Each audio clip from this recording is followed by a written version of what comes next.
Saudara, polisi hari ini melakukan olah tempat kejadian perkara terkait kasus tewasnya perempuan terjatuh dari lift di Bandara Kuala Namu, Sumatera Utara.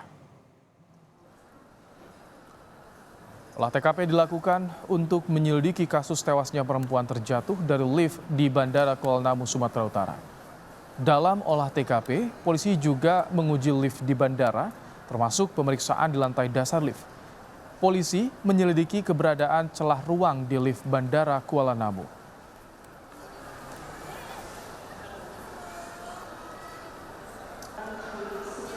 Di sisi pintu yang dibuka dan mengakibatkan kecelakaan itu, teman-teman sekalian, itu ada ruang yang cukup lebar, kurang lebih 60 cm, 40-60 saya hitung kemarin, gitu, dan cukup langsung dari tingkat 3 langsung jatuh ke tingkat 1. Nah, kenapa ini ada ruang? Ini menjadi bagian dari pemeriksaan teman-teman Polresta Deli Serdang. Pasca peristiwa jatuhnya perempuan dari lift Bandara Kuala Namu hingga ditemukan tewas 3 hari kemudian, Direktur Utama PT Angkasa Pura Aviasi Ahmad Rifai menyebut ada 5 personel Bandara Kuala Namu.